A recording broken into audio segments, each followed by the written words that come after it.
बघा या लेक्चरमध्ये आपण working of single stage single acting reciprocating compressor बघणार आहे. लास्ट लेक्चरमध्ये मी तुम्हाला एक्सप्लेन करून सांगून दिलं होतं, जस्ट पॉईंट वाईज एकदा बघून घ्या. असं पण आपण फर्स्ट चॅप्टर जे पाहिलं होतं HP चं त्याच्यामध्ये आपण IC इंजिन शिकलेलो आहे. आणि जसं मी तुम्हाला सांगितलं लास्ट लेक्चरमध्येच की IC इंजिनच आहे, फक्त त्याच्यामधनं पॉवर एक्झॉस्ट स्ट्रोक काढून टाका. आपलं फ्यूल इंजेक्टर म्हणा किंवा मग स्पार्क प्लग जो लावलेला राहतो, पेट्रोल इंजिनचा स्पार्क प्लग, डिझेल इंजिनचा फ्यूल इंजेक्टर, ते जर काढून टाकले तुम्ही, या तीन गोष्टी सेम आहे, मग तेच कॉम्प्रेसर आहे. ठीक आहे. तर डायग्राम एकदा एक्सप्लेन करून सांगून देतो. बघा या ठिकाणी आपण बाहेर कूलिंग जॅकेट लावलेले आहे. कूलिंग जॅकेट यासाठी, तुम्हाला जर आठवत असेल तर मी एक पॉईंट तुम्हाला फिन्सचा एक पॉईंट सांगितला होता फर्स्ट चॅप्टरमध्ये. तर या ठिकाणी फिन्स वगैरे काही राहणार नाही, तर मग फिन्सनी इथं काय केलं आहे आपण, या ठिकाणी एक कूलिंग जॅकेट लावलं जातं. कूलिंग जॅकेटचा पर्पज काय? Cooling jacket because of the compression of air, जी हीट जनरेट होते त्या पिस्टन सिलेंडरच्या आतमध्ये, ती हीट एक्स्ट्रॅक्ट करायचं काम कूलिंग जॅकेटचं आहे. ठीक आहे. कूलिंग जॅकेटचा पर्पज काय? To cool that compressor. ठीक आहे. एक्सेस हीट व्हायला नको म्हणून फक्त. ठीक आहे. तर सिंपल जे कन्स्ट्रक्शन आहे ते सेम. बघा तुम्ही जसं तुम्हाला आता सांगितलं, स्पार्क प्लग किंवा fuel injector, power stroke, exhaust stroke काढून टाकायचं. बाकी जसंच्या तसं तुम्ही आपलं पिस्टन पेट्रोल इंजिनचं किंवा डिझेल इंजिनचं जे कन्स्ट्रक्शन मी तुम्हाला लिहून दिलं आहे, तेच जर कन्स्ट्रक्शन विचारलं गेलं, जर तुम्हाला विचारलं की what is the construction, write down the construction working of the single stage single acting reciprocating compressor, तर ते कन्स्ट्रक्शन तुम्ही ॲज इट इज इथं लिहून द्यायचं आहे. त्यामुळे मी तुम्हाला परत कन्स्ट्रक्शन लिहून देणार नाही. कशाचं कन्स्ट्रक्शन द्यायचं? जे पेट्रोल इंजिन होतं किंवा जे तुमचं डिझेल इंजिन होतं, तर पेट्रोल इंजिन डिझेल इंजिनपैकी कोणतंही एक सारखेच येते, काही जास्त फरक नाही आहे, तेच लिहायचं आहे. त्याच्यामधले पहिले जे दोन स्ट्रोक राहतात आपले, सक्शन स्ट्रोक आणि कॉम्प्रेशन स्ट्रोक बद्दलचे पॉईंट्स ते मेन्शन करून द्यायचे की पिस्टन राहतं, कनेक्टिंग रॉड आहे, क्रँकशाफ्ट आहे, क्रँकशाफ्टला एक क्रँक कनेक्टेड राहतो, क्रँकला पिस्टनला एक कनेक्टिंग रॉड कनेक्टेड राहतो, पिस्टन रेसिप्रोकेट होतो, दोन वॉल्स आहेत, एक सक्शन वॉल राहतो, एक एक्झॉस्ट वॉल राहतो. या ठिकाणी त्याला सक्शन वॉल आणि डिलिव्हरी वॉल म्हटलं जातं, फक्त एवढाच फरक आहे. तिथं आपण एक्झॉस्ट म्हणायचो, इथं डिलिव्हरी वॉल म्हटलं जातं, बस. ठीक आहे. तेच कन्स्ट्रक्शन तुम्हाला परत इथं लिहायचं आहे. चला वर्किंगचे पॉईंट स्टार्ट करूया. वर्किंगमध्ये होणार काय बघा, त्यापूर्वी मी एकदा एक डायग्राम एक्सप्लेन करून सांगतो. मध्ये एक पिस्टन दिलेलं आहे, पिस्टनला कनेक्टेड हा मोठा जो रॉड राहील तो कोणता राहतो? Connecting rod. त्या कनेक्टिंग रॉडला एक छोटासा क्रँक कनेक्टेड राहतो जो रोटेट करायचं काम करतो, माहिती आहे तुम्हाला. क्रँकला पुढे क्रँकशाफ्ट कनेक्टेड राहतो, त्या क्रँकशाफ्टचं रोटेशन होत राहतं. तर होणार काय, जसा पिस्टन टॉप डेड सेंटर पासून बॉटम डेड सेंटरकडे येईल, सक्शन वॉल ओपन होईल. सक्शन वॉल ओपन झाल्यानंतर ॲटमॉस्फिअरची जी एअर आहे ती आतमध्ये येईल. का बरं? कारण ॲटमॉस्फेरिक एअरपेक्षा सक्शनच्या ड्युरेशनमध्ये ॲटमॉस्फेरिक एअरच्या प्रेशरपेक्षा सिलेंडरच्या आतमधलं प्रेशर काय होऊन जातं? कमी. The pressure inside the cylinder get reduces, get falls below the pressure of the atmosphere, hence the atmosphere air is sucked into the cylinder. So PDC पासून BDC कडे पिस्टन आला, atmospheric air मध्ये येईल आणि त्यानंतर तीच atmospheric air पिस्टन ज्यावेळेस परत BDC कडून PDC कडे जातो, तीच atmospheric air कॉम्प्रेस्ड होते. कॉम्प्रेस झाल्यामुळे त्या कॉम्प्रेस्ड एअरचं जे प्रेशर राहतं ते डिलिव्हरी साईड किंवा जिथं आपल्याला ती कॉम्प्रेस्ड एअर स्टोअर करून ठेवायची जो टँक राहतो, कंटेनर राहतो, त्याच्या प्रेशरपेक्षा या ठिकाणी कॉम्प्रेस एअरचं प्रेशर जास्त राहतं, जो या एक्झॉस्ट वॉलला किंवा डिलिव्हरी वॉलला वर पुश करतो, जेणेकरून हा डिलिव्हरी वॉल ओपन होतो. डिलिव्हरी वॉल ओपन झाल्यामुळे ती कॉम्प्रेस्ड एअर डिलिव्हरी साईडमधनं, डिलिव्हरी वॉलमधनं त्या डिलिव्हरी साईडवर किंवा त्या टँकमध्ये, स्टोरेज टँकमध्ये चालू जाते. This is the working of the single stage single acting reciprocating compressor. यालाच मी लिहिलेलं आहे बघा आता. द प्रिन्सिपल पार्ट्स म्हणजे जे मेन पार्ट्स आहेत, the principal parts of the reciprocating air compressor are the same as that of the engine. जसे इंजिनचे पार्ट्स होते तसेच या कॉम्प्रेसरचे पण पार्ट्स आहेत. त्यामुळेच मी तुम्हाला सांगितलं की कन्स्ट्रक्शन लिहायचं आहे तर पहिले वालच लिहू शकतो तुम्ही. त्यानंतर इथं सांगितलं काय बघा, second point, both suction and delivery valve are of disc type. तर थोडंसा वॉल जे आहेत ते वेगळे आहेत त्या ठिकाणी, डिस्क टाईपचे आहेत. तर हे तुम्ही एक दोन शब्द एवढे थोडेफार लक्षात ठेवा, बाकी तर लिहायचं सेमच आहे. सो वॉल कसे डिस्क टाईपचे आहेत and they R operated automatically. So automatically म्हणजे काय, जसं पिस्टनमध्ये बी तिथं आपण इंजिनमध्ये पण काही आपण स्वतःहून ऑपरेट नाही करायचो, आपोआपच व्हायचे.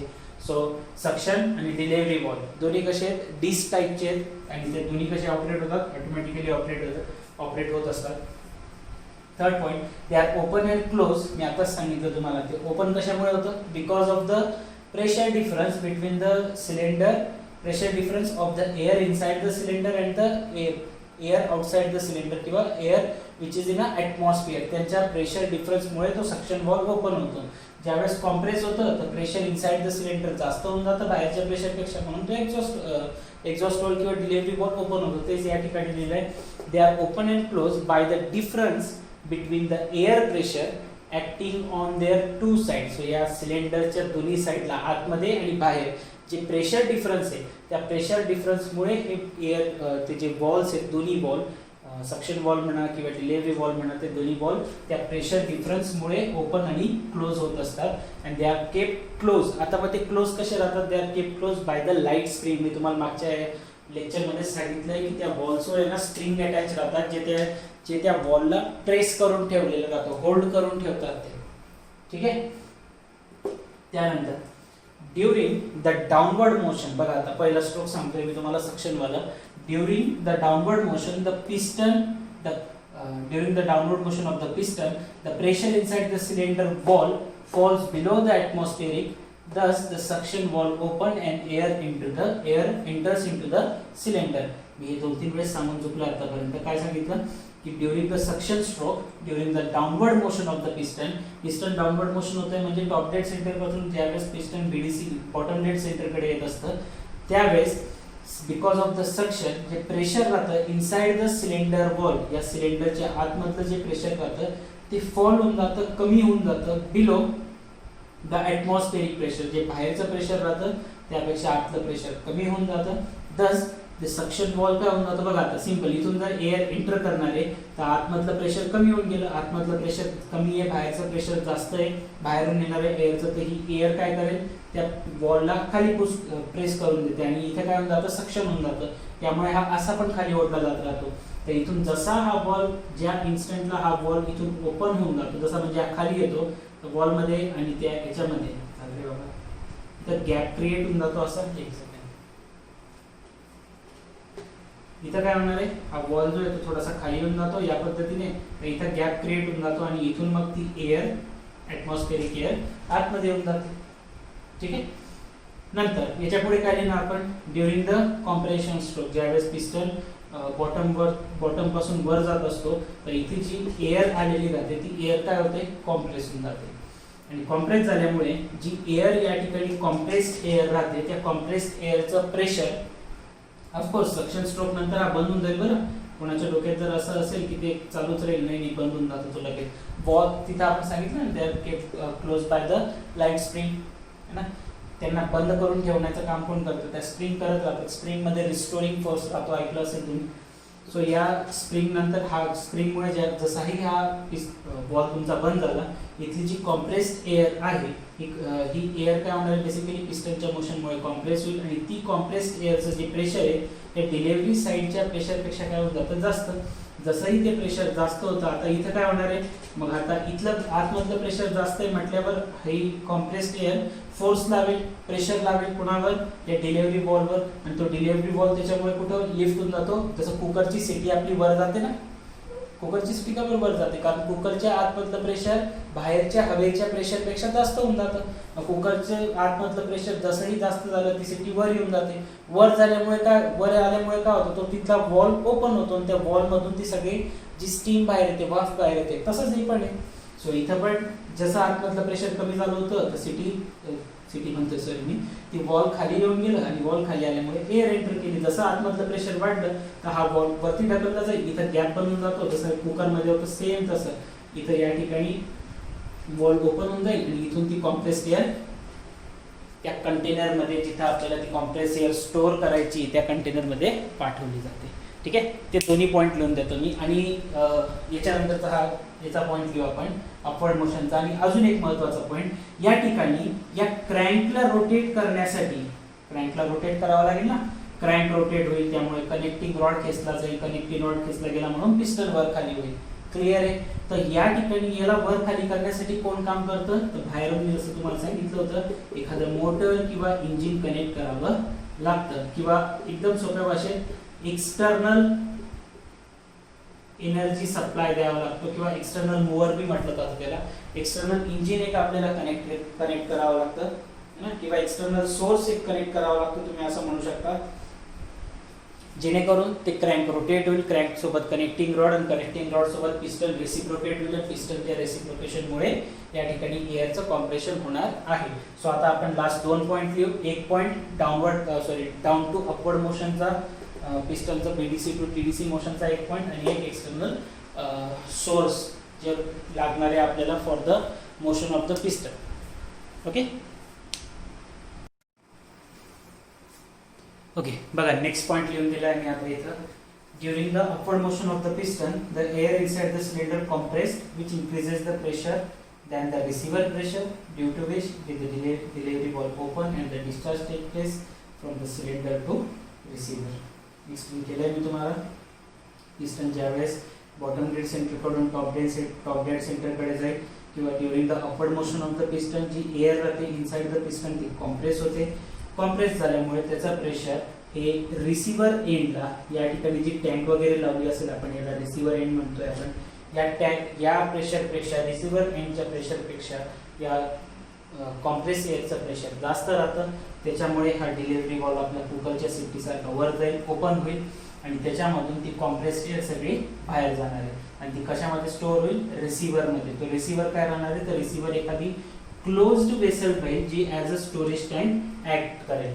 ठीक आहे, एखादा टँक आहे त्याच्यामध्ये आपण ती कॉम्प्रेस्ड एअर स्टोअर करून ठेवतोय, याचा अर्थ असा आहे. आणि त्या कॉम्प्रेसरला चालवण्यासाठी एखादा आपल्याला बाहेरून काय the compressor is driven by the external source. त्याला आपल्याला बाहेरून एखादं मोटर किंवा इंजिन कनेक्ट करावं लागतं. कशाला, इथं जो क्रँकशाफ्ट राहतो ना, ते क्रँकशाफ्ट राहतो, तो क्रँकशाफ्ट फिरतो, आणि त्या क्रँकशाफ्टवर क्रँक लावलेला राहतो, तो क्रँक फिरतो. क्रँकला कनेक्टिंग रॉड कनेक्टेड राहतो, कनेक्टिंग रॉडला पिस्टन कनेक्टेड राहतो. जसं इंजिन मध्ये इथं एनर्जी तयार झाल्यावरती energy piston to connecting rod to crank to crankshaft transfer होते. इथं बाहेरून उलटा प्रोसेस होते, energy crankshaft to crank to connecting rod to piston जातो, है ना. मग त्याला चालवण्यासाठी आपल्याला जे एक्सटर्नल सोर्स कनेक्ट करावा लागतो, तो एक्सटर्नल सोर्स तुम्ही इलेक्ट्रिक मोटर लावू शकता. एखादा प्राईम मूव्हर म्हणजे इंजिन राहतं सोप्या भाषेत, है ना.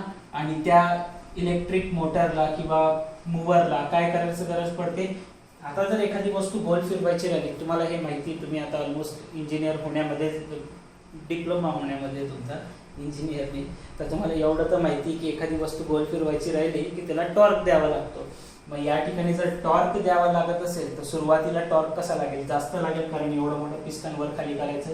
तर म्हणून या ठिकाणी जो इनिशियल स्टार्टिंग टॉर्क राहतो तो जास्त राहतो.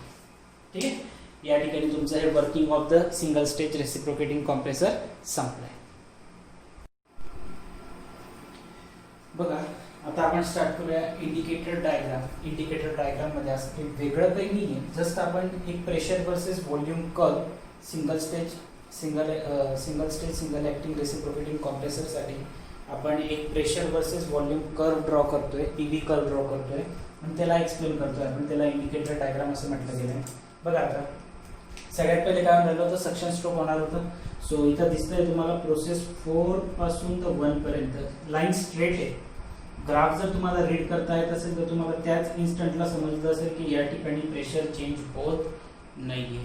सो एका कॉन्स्टंट प्रेशरवर पूर्ण एअरची ती सक केली जाते. कॉन्स्टंट प्रेशर कशावरून समजलं, आता ज्यांना कळत नाही ग्राफ त्यांनी बघायचे. लाईन कशी आहे, स्ट्रेट लाईन आहे, आणि कशी स्ट्रेट लाईन आहे, हॉरिझॉन्टल आहे ना. सो तुम्ही शाळेत शिकले असाल की एक्स ॲक्सिसचं इक्वेशन काय आहे, तर y इज इक्वल टू 0 असं काहीतरी. तर ही एक्स ॲक्सिसला पॅरलल लाईन आहे, तर याचा अर्थ काय की y ॲक्सिसवर याचा मुवमेंट होत नाही. एक्स ॲक्सिसला पॅरलल आहे ना, तर y ॲक्सिसवर कोण आहे, प्रेशर. तर प्रेशर वर खाली होते का ग्राफ, नाही. याचा अर्थ काय की प्रेशर कॉन्स्टंट. सिमिलरली 2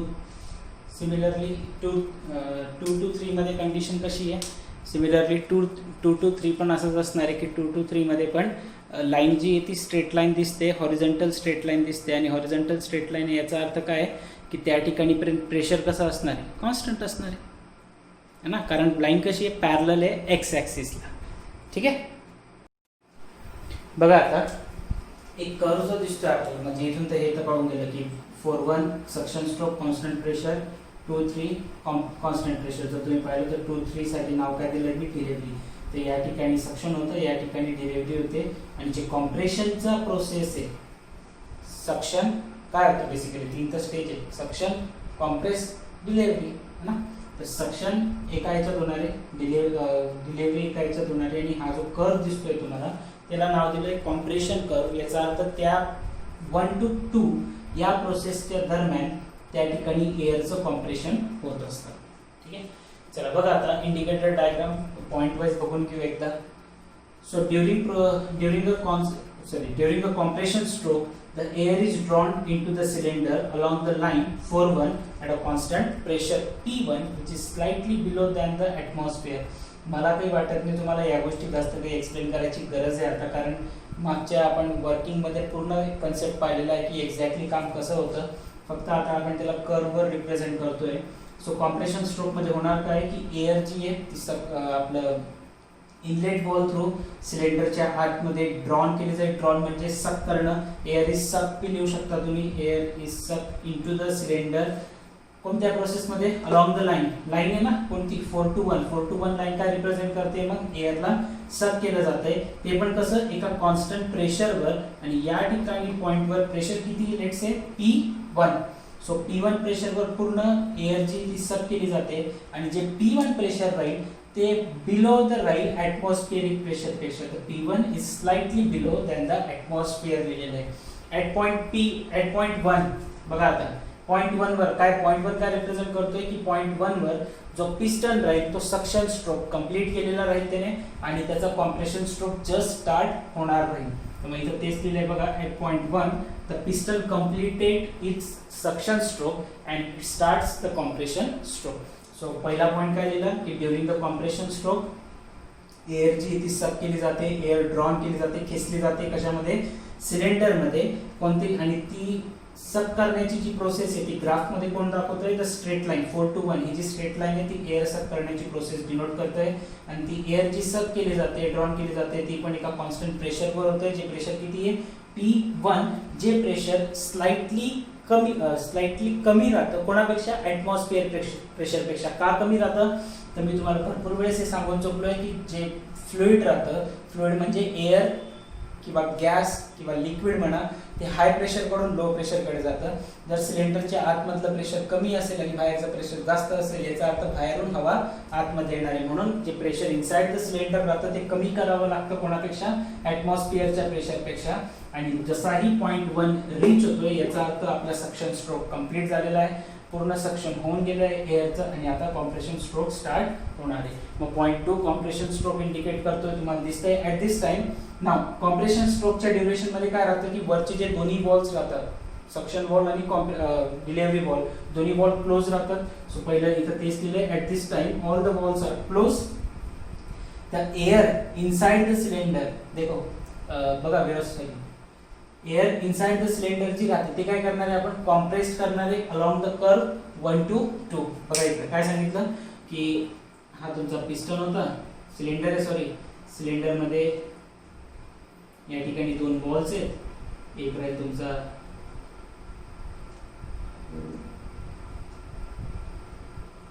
हा तुमचा इनलेट वॉल आहे, आणि इकडे तुमचा एक्झॉस्ट वॉल आहे. इनलेट वॉलचं काम झालेलं आहे. आणि ज्यावेळेस कॉम्प्रेशन स्ट्रोक सुरू होईल त्यावेळेस पिस्टन कुठे राहील, खाली राहील बॉटमला. सो पिस्टन जसा वर जायला लागेल इथली एअर जी ती काय होणार आहे, आता कॉम्प्रेस होणार आहे. आणि तो कॉम्प्रेशन आपण कोणत्या कर्ववर दाखवतोय, अलॉंग द कर्व 1 to 2 आपलं कॉम्प्रेशन दाखवण्याचं काम करणार आहे. ठीक आहे. So initially at point 1 compression stroke मध्ये दोन्ही वॉल्स जे राहतात ते क्लोज राहतात, आणि एअर जी राहते inside the cylinder is compressed along the curve 1 to 2. 1 to 2 compressed होणार आहे. कॉम्प्रेस झाला याचा अर्थ काय की हा सिलेंडर खालून कॉम्प्रेस करत एअरला कुठे, पिस्टन कुठे येऊन गेला, वर. आणि जी सगळी कॉम्प्रेस्ड एअर आहे ती आता एवढ्याच भागात राहील, वरती. ठीक आहे. So along 1 to 2 curve 1 to 2 पूर्ण एअर जी ती कॉम्प्रेस झाली. अँड ॲट पॉइंट 2 बघा आता पॉइंट 2 वर काय होतंय व्यवस्थित बघा. At point 2 the pressure P2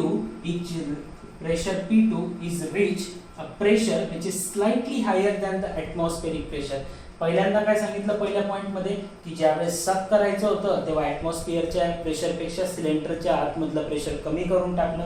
आता कॉम्प्रेस केलं तर असं कॉम्प्रेस केलं की एअरचं जे प्रेशर आहे ते ऍटमॉस्फिअरच्या प्रेशरपेक्षा किंवा रिसिव्हर एंडच्या प्रेशरपेक्षा काय करून टाकलं तर तुम्ही जास्त करून टाकलं.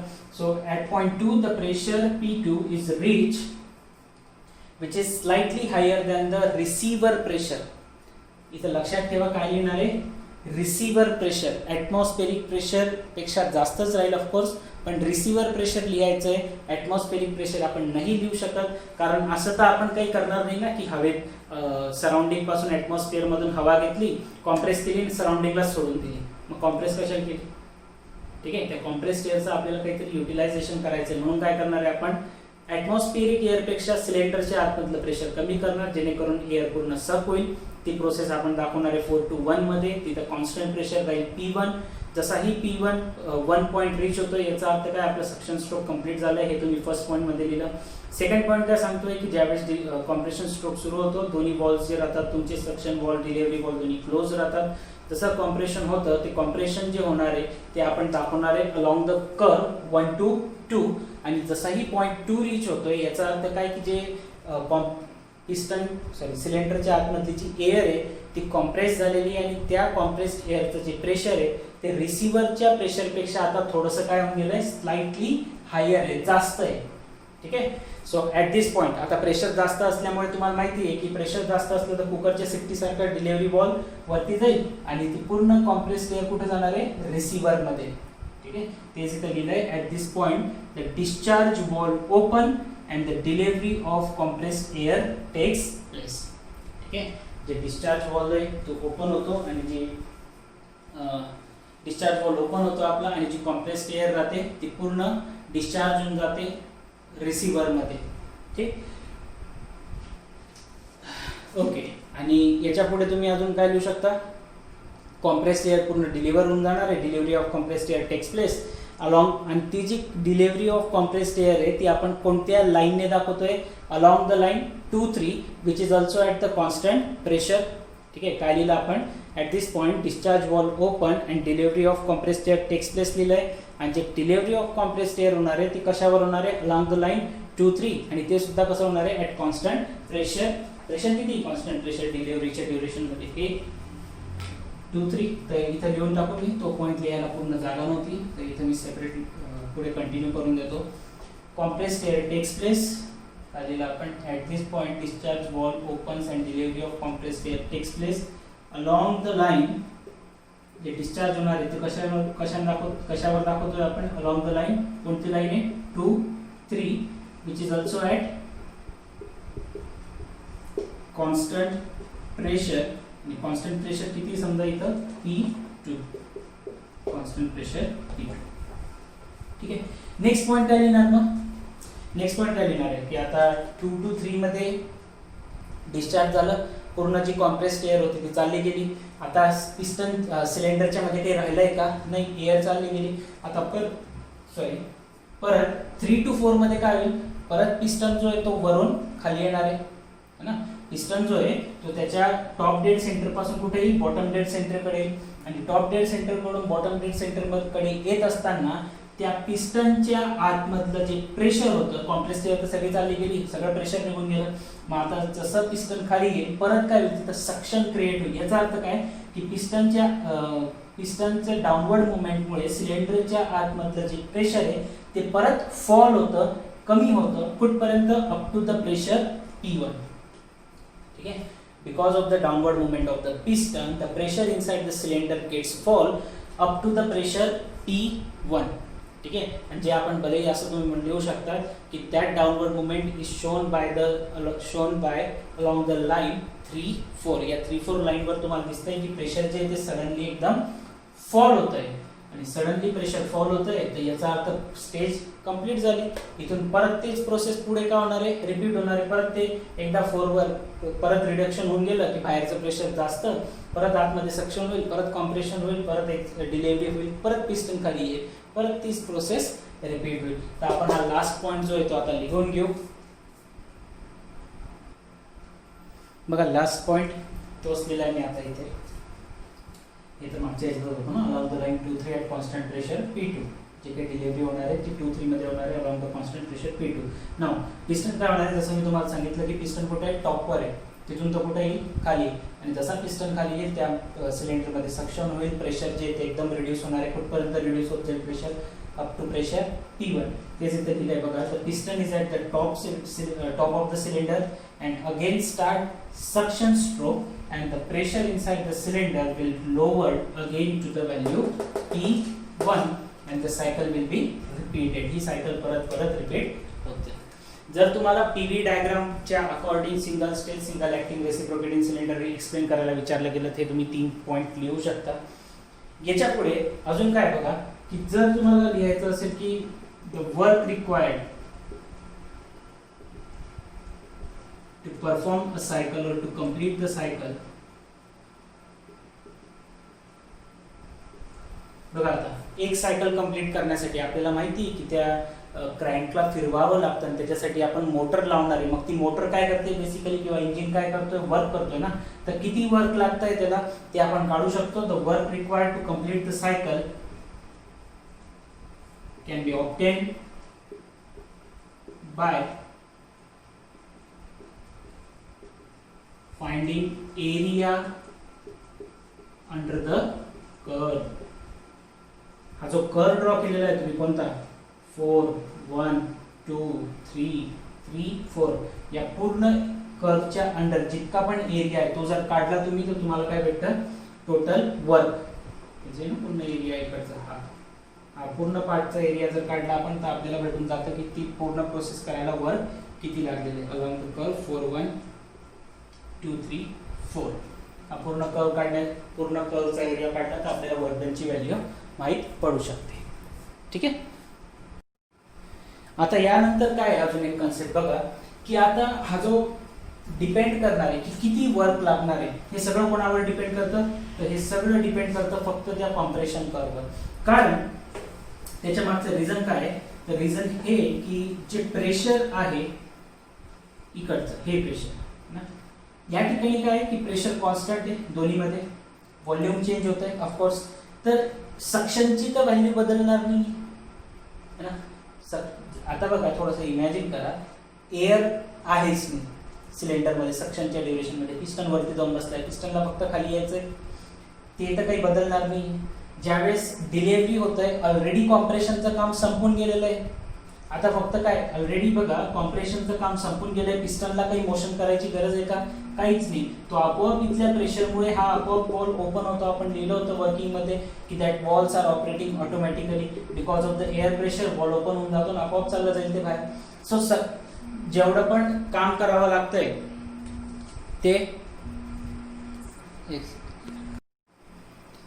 तर मी सांगत होतो की जेवढं पण काम करावं लागतंय त्या इंजिनला मोटरला ते फक्त कशासाठी करावं लागतंय, कॉम्प्रेशनसाठी.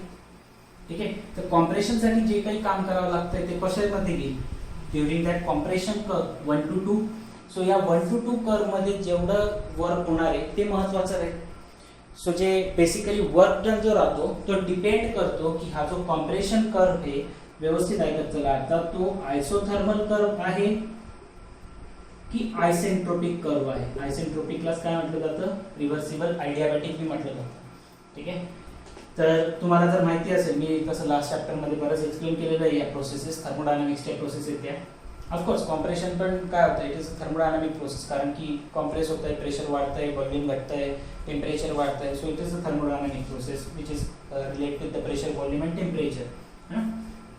सो आयसोथर्मल प्रोसेस आहे की आयसेंट्रोपिक प्रोसेस आहे याच्यावर डिपेंड करतं की त्या ठिकाणी वर्क कमी लागणार आहे की जास्त लागणार आहे. आणि तुमच्या डोक्यात पहिले ही एक गोष्ट बांधून घ्या आता पहिले की वर्क डन जे राहतं ते P × डेल्टा V राहतं. ठीक आहे. पीव्ही कर्व मधून मी जे सांगितलं ना तुम्हाला की the work can be find out by finding the area under the curve. का बरं, कारण की प्रेशर डेल्टा V याचं बी एक डेरिवेशन आहे, पण ते आपल्याला सध्या तुम्हाला काही सांगायची गरज नाही. पण P × delta V pressure into change in volume वरून आपण किंवा एरिया अंडर द कर्व वरून आपण वर्क डनची व्हॅल्यू फाइंड आउट करू शकतो. ठीक आहे, हे लक्षात ठेवा. तर मग P इंटू डेल्टा व्ही वरून जर वर्क डनची व्हॅल्यू फाइंड आउट होते तर मग आता डिपेंड करतं ना की जर हा कर्व कसा आहे, हा कर्व जितका मोठा असला तितका एरिया वाढून जाईल आणि जितका एरिया वाढला तेवढं वर्क वाढणार आहे. ठीक, मग तुम्हाला काय सांगतोय मी की प्रोसेसेस दोन टाईपचे असू शकतात, एक आयसोथर्मल आणि एक आयसेंट्रोपिक. दोघांसाठी जर तुम्हाला रिलेशन आठवत असेल तर आयसोथर्मल प्रोसेस मध्ये काय राहतं, PV is equal to constant, आणि आयसेंट्रोपिक प्रोसेसचं रिलेशन काय राहतं, PV raise to power gamma is equal to constant. तर याचा अर्थ मी असं म्हणू शकतो का, लेट्स से जर मी एक रिलेशन बनवलं दोघांचं combine, PV raise to n is equal to constant आहे, तर यामध्ये n ची व्हॅल्यू किती राहते आयसोथर्मल साठी 1, आणि यामध्ये आयसेंट्रोपिक साठी यांच्या जागी काय ठेवतो आपण गॅमा. तो PV equal to PV raise to power 1 same राहते तुम्हाला माहिती आहे, इज इक्वल टू कॉन्स्टंट, आणि इथं काय बनून जातं PV raise to power gamma is equal to constant. आणि गॅमा काय राहतं, it is a ratio of specific heat, you must know that, but नसेल माहिती तर लक्षात घ्या इथं आहे, it is a ratio of specific heat, आणि रेशो ऑफ स्पेसिफिक हीटची व्हॅल्यू एअर साठी 1.4 राहते.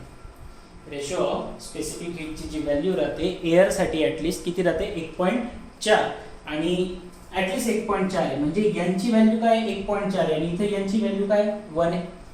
याच्यावरून तुम्हाला जर थोडंसं मॅथ येत असेल तर मॅथ्सच्या अकॉर्डिंग काय राहतं की जो स्लोप ऑफ द कर्व राहतो तो डिपेंड करतो त्याच्या पॉवर्सवर, त्याच्या इंडेक्सवर डिपेंड करत असतो. एकदम सोप्या भाषेत सांगतो, ते slope of the curve, index वगैरे जाऊ द्या, आपण गरीब लोक आहे, आपण गरीब भाषेमध्ये शिकतो. इथं प्रेशर, व्हॉल्यूम, सिम्पली म्हणायचा अर्थ काय माझा की हा जो कर्व आहे तुमचा हे तर चेंज होणार नाही ना, 2 3 4 1 that will remain the same. इथं काय राहील, प्रेशर कमी, प्रेशर P1, या ठिकाणी प्रेशर P2, हा तुमचा पॉइंट राहील, सॉरी याला थोडं वर खाली करून घेऊ आपण, हा तुमचा पॉइंट 3, इथलं प्रेशर राहील तुमचं P2, हा प्रेशरचा कर्व आहे.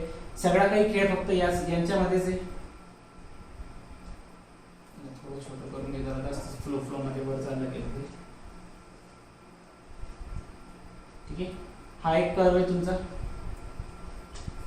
आता एकदम सोप्या भाषेत काय सांगतोय बघा, ऐका, जितकी व्हॅल्यू ही power PV raise to power n लिहिलं ना तुम्ही, PV raise to power n is equal to काय लिहिलं आपण कॉन्स्टंट. मग ते आयसोथर्मल असलं तर यांची व्हॅल्यू 1 आहे, आयडियाबॅटिक असलं तर यांच्या जागी गॅमा ठेवतो आपण, आणि एअर कॉम्प्रेसर आहे आपलं, तर एअर साठी व्हॅल्यू किती राहते 1.4. लक्षात घ्या, सोप्या भाषेत काय सांगतोय, यांची व्हॅल्यू जास्त, ज्याची यांची व्हॅल्यू जास्त त्याचा कर्व जो राहील तो तितकाच शार्प राहील. शार्प म्हणजे जोरात खाली पडेल है ना, शार्पली फॉल होईल. याचं पण एक डेरिव्हेशन हे आहे थर्मोडायनामिक्स मध्ये की त्याचं रिलेशन काय आहे ते पण मी तुम्हाला सांगतो. बघा, तुमच्या जस्ट इन्फॉर्मेशन साठी सांगतोय मी आता हे की त्याचं रिलेशन काय आहे की दॅट स्लोप ऑफ काय होतं ते, slope of adiabatic curve, slope of adiabatic process is equal to gamma into slope of isothermal. याचा अर्थ काय, आणि गॅमाची व्हॅल्यू कधी पण 1 पेक्षा कमी राहत नाही, 1 पेक्षा जास्त ते गॅमाच्या व्हॅल्यू. प्रत्येक प्रकारच्या गॅससाठी, गॅसचं तुम्ही नेचर जरी चेंज केलं ना, गॅसचे नेचर कोणते आहे आता तुम्हाला जर माहिती असतील तर खूप चांगलं, नसेल माहिती तर आहे का, मोनो ॲटोमिक, डाय ॲटोमिक, पॉली ॲटोमिक हे गॅसचे नेचर आहे. आणि सगळ्यांसाठी व्हॅल्यू जी आहे ती कमीत कमी व्हॅल्यू किती आहे 1.33 आहे, कमीत कमी सगळ्या गॅसेसमध्ये 1.33 ही लिस्ट व्हॅल्यू आहे. याचा अर्थ काय राहतो की जो स्लोप राहतो ना आयडियाबॅटिक कर्वचा तो कधीही जास्त राहतो कोणापेक्षा, आयसोथर्मल पेक्षा. आता तुम्ही भलेही डिप्लोमा करताय, तुम्हाला जसं सगळ्यांनाच माहिती की मी फिजिक्स शिकवतो है ना, तर माझा मधला फिजिक्सचा वाला मास्टर कधी कधी जागा होऊन जातो.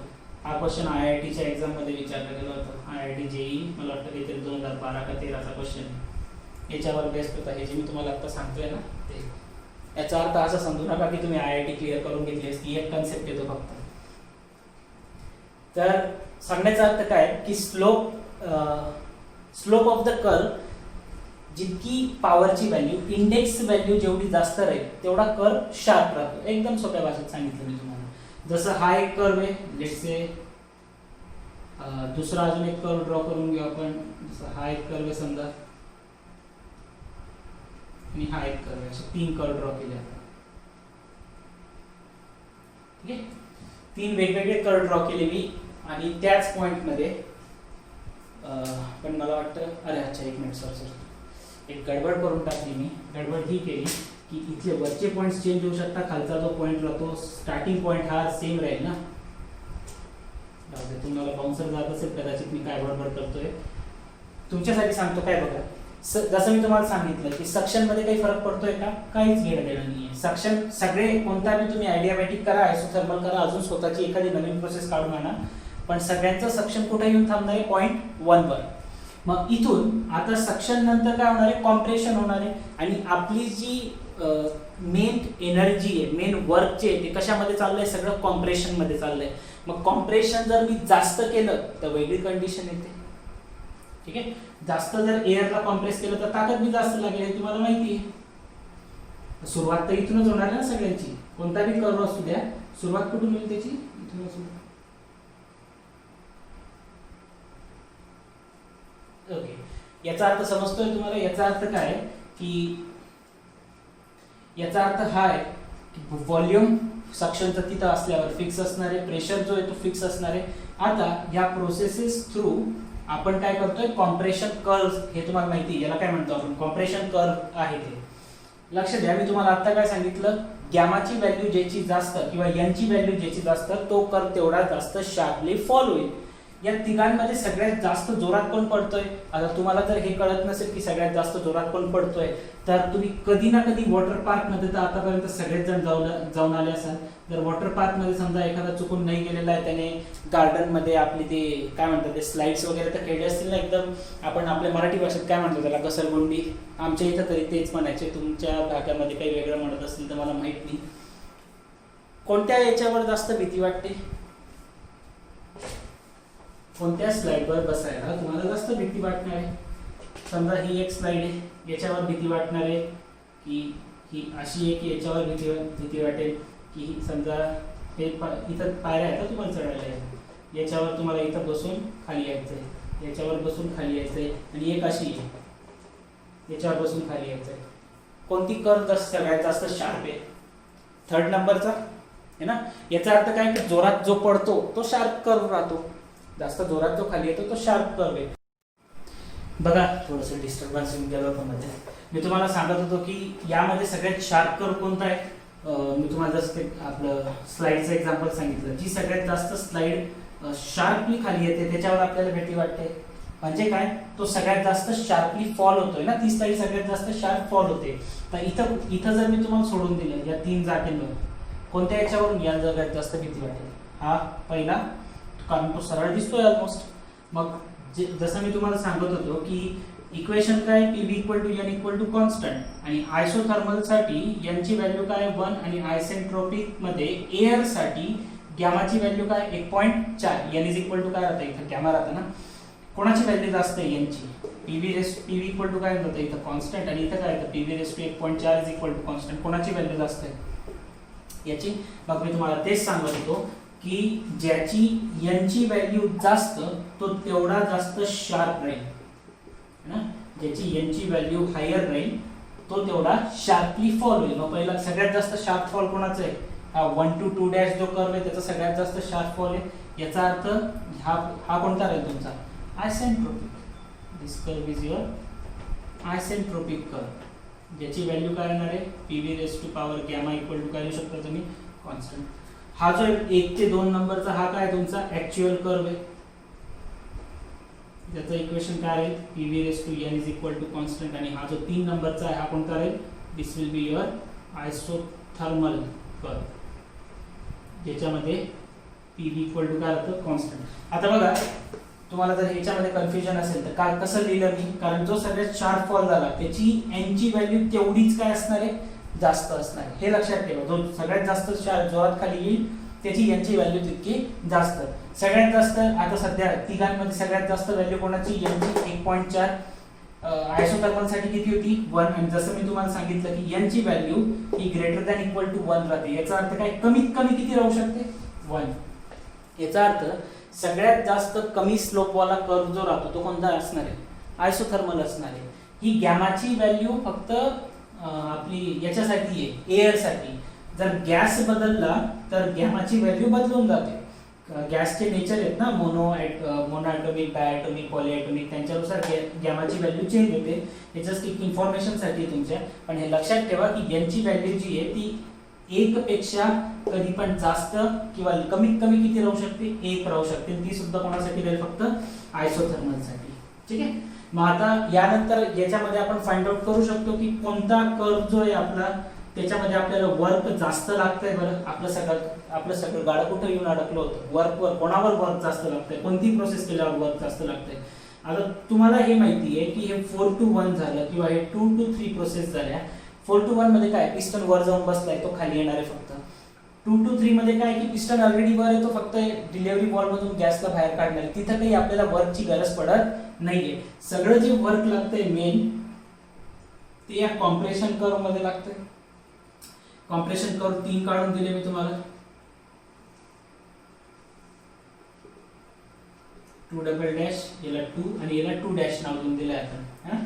सगळ्यात जास्त शार्प कर्व कोणाचा होता, 1 to 2 डॅश, ज्याला आपण आयसेंट्रोपिक नाव दिलं. बघा आता मी तुम्हाला सांगितलं की work done during the process आपण काढू शकतो कशावरून, P into डेल्टा V वरून, है ना.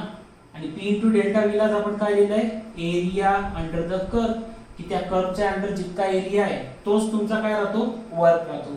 मला हे सांगा मला आपला 412 डबल डॅश 3 हा कोणता आहे, आयसोथर्मल आहे. आणि हा पहिला कोणता आहे, या दोघांमध्येच कंपॅरिझन चालू आहे. हा तर ऍक्च्युअल कर्व आहे ना, तो यांच्या व्हॅल्यूनुसार मागे पुढे होत जाईल. हा कोणता आहे तुमचा, आयसेंट्रोपिक. ओके, सो याला 2 मिनिटासाठी आपण साईडला करून घेतला होता, काही गरज नाही, तर समजून जाईल तुम्हाला. 412 डबल डॅश 3 याच्यामध्ये किती एरिया कव्हर होतोय, इतका. कोणता सांगतोय मी, 412 डबल डॅश 3 4 हा म्हटला जो कर्व कोणता आहे आपला, आयसोथर्मल. आणि तेच जर मी हा कन्सिडर केला आयसेंट्रोपिकचा 412 डॅश 3 4, हे 3 4 4 1 हे सारखं आहे, फक्त मधला नंबर चेंज होतोय. आता 2 डॅश इथं आहे, 2 डॅश इथं आहे म्हटल्यावर कर्व जो आहे तो इतका कव्हर करतोय, इतका भाग. म्हणजे हा भाग पण काउंट मध्ये येईल. आता एवढा एरिया पण काउंट मध्ये येईल. म्हणजे एरिया काय झाला, वाढला. एरिया काय, एरिया अंडर द कर्व काय, जास्त आहे. एरिया अंडर द कर्व जास्त आहे, याचा अर्थ काय की आपल्याला वर्क पण काय लागेल, जास्त लागेल.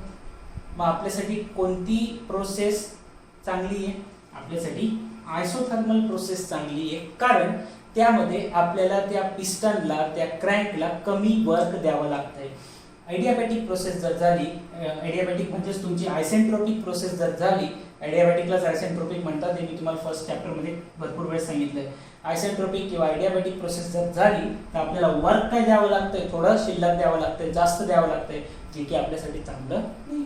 आपण कशाला स्वतःहून जास्त मेहनत करणार आहे, जर आपलं काम थोड्याशा याच्यात होत आहे, जास्त मेहनत करणार आहे का आपण, नाही. सेम तसंच आहे इथं, जर एवढ्या वर्क मध्ये जर तितकंच प्रेशर आपल्याला भेटतंय, तितकंच आउटपुट प्रेशर जर येत आहे, तर कशाला जास्त वर्क देऊ, तेवढा आउटपुट प्रेशर आपण काढणार आहे. ठीक आहे. म्हणून work done in a isentropic process is more required as compared to work in a isothermal process. तो कोणती प्रोसेस जी ती इफिशियंट आहे, so isothermal process is more efficient. जास्त इफिशियन्सी आयसोथर्मल प्रोसेस मध्ये आपल्याला बघायला भेटते. आय होप तुम्हाला कन्सेप्ट पूर्ण क्लिअर असेल. आता बघा इथं मी तुम्हाला ते सगळे पॉइंट्स लिहून दिले, जे मी एवढी वेळ बडबड करत होतो ते सगळं काही लिहून दिलं इथं. की वर्क डन जो राहतो तो कोणावर डिपेंड करतो, नेचर ऑफ कॉम्प्रेशनवर. नेचर ऑफ कॉम्प्रेशन कसं असू शकतं, एक तर आयसोथर्मल असू शकतं किंवा आयसेंट्रोपिक असू शकतं ना. आयसेंट्रोपिक और आयसोथर्मल हे 2 टाइपचे कॉम्प्रेशन असू शकतात. जो slope of the compression curve आहे तो रिप्रेझेंट करणार आहे PV raise to power n is equal to constant या लॉने. आणि आयसोथर्मल साठी यांची व्हॅल्यू किती राहते, 1. म्हणून इक्वेशन काय बनतं, PV equal to constant. Isentropic साठी यांची व्हॅल्यू यांच्या बरोबर काय लिहितो आपण, n is equal to gamma लिहिलं जातं. आणि gamma is equal to gamma for the air is equal to किती राहतं, 1.4. म्हणून PV raise to 1.4 is equal to काय, कॉन्स्टंट. सो इथून आपण काय म्हणू शकतो की जर यांची व्हॅल्यू आयसेंट्रोपिक साठी जास्त आहे याचा अर्थ ते यांची व्हॅल्यू जास्त आहे असं मी इथं मेन्शन नाही करू शकत. मी तुमच्यासाठी ते लॉजिक सांगितलंय की ज्याची यांची व्हॅल्यू जास्त तो तेवढा जोरात खाली घसरेल. आयसेंट्रोपिक कर्व ची व्हॅल्यू बघा तरी लिहून दिलंय मी. So isentropic curve is a more steeper than the isothermal curve. याचा अर्थ काय की आयसेंट्रोपिक कर्व जो तो स्टीपर म्हणजे सटकणारा असं अर्थ राहतो त्याचा. जोरात सटकतो, जोरात खाली येतो as compare to isothermal. So therefore, according to the curve, we conclude that the work in isothermal process, isothermal quantity 412-3 is less as compared to the isentropic curve, isentropic process that is 412-3. So इथून तुम्ही अजून एक पाहिजे तर last point काय लिहू शकता की therefore we can say that isothermal process हे करून बघू इथं आपण काय लिहू शकतो की so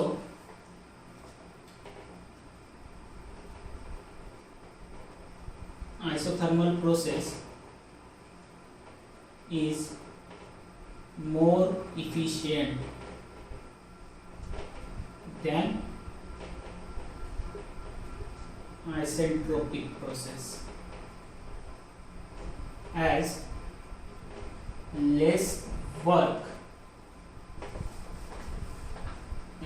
less work is required to compress the air up to equivalent pressure. तितक्याच प्रेशर, सोप्या भाषेत इक्विव्हॅलेंटचा अर्थ काय, तितक्याच प्रेशर पर्यंत कॉम्प्रेस करण्यासाठी आयसोथर्मल प्रोसेस मध्ये कमी वर्क लागतं. याचा अर्थ ही प्रोसेस कशी जास्त इफिशियंट आहे, जास्त आपल्याकरता फायदेशीर आहे ना. ठीक आहे. जसं एक्झाम्पल म्हणून तुम्ही हे पण कन्सिडर करू शकता की तुमच्याकडे दोन गाड्या आहेत समजा ना. एक आहे जगातली सगळ्यात फेमस गाडी ॲव्हरेजसाठी प्लॅटिना आणि एक आहे समजा आपल्याकडे FZS किंवा तुमची एखादी स्कूटी बिटी पकडून घ्या. प्लॅटिना 1 लिटर पेट्रोल पैसे तितकेच लागणारे. 1 लिटर पेट्रोलमध्ये प्लॅटिना जोरात म्हणजे जोरात इन द सेन्स ती भलेही हळू चालते थोडीशी पण खूप जास्त चालते. समजा जवळपास 80 किलोमीटर चालून जाते. पण तीच FZS 1 लिटर पेट्रोलमध्ये जवळपास 40 ते 45 किलोमीटर चालते. पैसे तर दोघांसाठी सेमच लागले ना. The amount of money we paid on the petrol ना, अमाउंट ऑन पेट्रोल दोघांसाठी ते 1 लिटरच लागलं, पैसे तितकेच लागले. पण याचं तितकंच काम याने काय केलं, तेवढ्याच याच्यात जास्त काम करून दिलं. याने काय केलं, तेवढ्याच याच्यात कमी काम केलं. कोणतं प्रेफर करणार तुम्ही? प्रेफर ऍक्च्युली आपण हे केलं पाहिजे. पण आता काय सर अभी तो हम जवान हुए अशी गोष्ट आहे तुमची, त्यामुळे तुम्ही घेऊ दे मार्क काढ. ठीक आहे. एक एक्झाम्पल होतं ते. ऑफकोर्स प्लॅटिना काही चांगली वाटत नाही, ती सेफ पण नाही आहे गाडी. कोणी घेऊ नका. जर कोणाकडे असेल तर ठीक आहे, ज्यांच्याकडे नाही आहे त्यांनी कधी घेऊ नका. फायबर बॉडी ती कधी बी हलून जाते कधी बी तुटून जाते ती गाडी. ठीक आहे. सो हे झालं तुमचं पूर्ण इंडिकेटर डायग्रामचं एक्सप्लेनेशन. नेक्स्ट लेक्चरला आपण स्टार्ट करूया आपलं वर्क डनची प्रोसेस. ठीक आहे. So will finish our lecture here and will start remaining topic will cover in a next lecture.